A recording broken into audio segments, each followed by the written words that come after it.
अब अगर हम बात करें नेक्स्ट टॉपिक की, तो हमारा नेक्स्ट टॉपिक जो है वो ऑस्मो रेगुलेशन के हवाले से। ऑस्मो रेगुलेशन आपने होम्योस्टेसिस के एस्पेक्ट्स में पढ़ा था कि हमारे पास ऑस्मो रेगुलेशन था, हमारे पास एक्सक्रीशन था और हमारे पास थर्मो रेगुलेशन था। तीन एस्पेक्ट्स है होम्योस्टेसिस के। अगर हम पहले की बात कर लें तो फर्स्ट के अंदर हमारे पास पहले डेफिनेशन है, या डेफिनेशन समझ लें या उसको ओवरव्यू समझ लें इसका।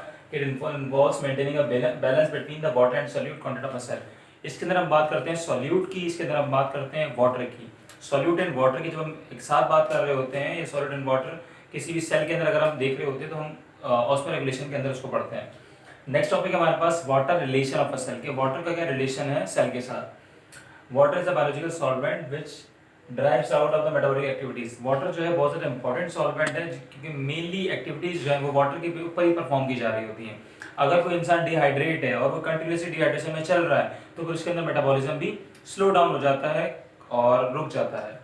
नेक्स्ट हमारे पास है it moves in and out of the cell by a process called osmosis.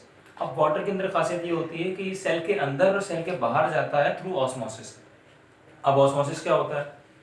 It is a special kind of diffusion in which water molecules moves from higher concentration to the region of lower concentration across the plasma membrane. हमारे पास जो osmosis होता है वो diffusion की एक type है, but बस difference किस बात का होता है? डिफरेंस इस बात का होता है कि डिफ्यूजन के अंदर कोई भी चीज फ्रॉम हायर कंसंट्रेशन से लोअर कंसंट्रेशन की तरफ जाती है।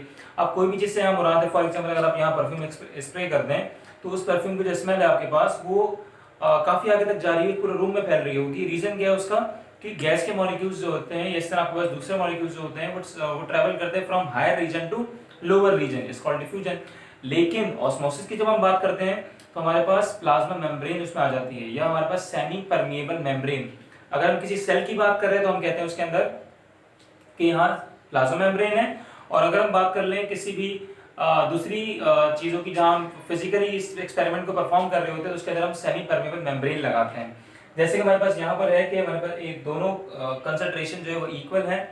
लेकिन अगर हम जब ऑस्मोसिस की तरफ जाते हैं तो ऑस्मोसिस में हमारे पास क्या होता है कि एक जो आपके पास लिक्विड है वो दूसरी साइड पर ट्रेवल कर जाता है, लेकिन वो ट्रेवल जो करता है वो एक खास तरह की मेम्ब्रेन के से गुजर के करता है, उसको हम कहते हैं सेमी परमेबल मेम्ब्रेन। ये रही आपके पास सेमी परमेबल मेम्ब्रेन। इस मेम्ब्रेन की खासियत होती है कि हर एक चीज को अलाउ नहीं करती कि वो यहाँ से यहाँ ट्रेवल कर जाए या यहाँ से यहाँ आ जाए।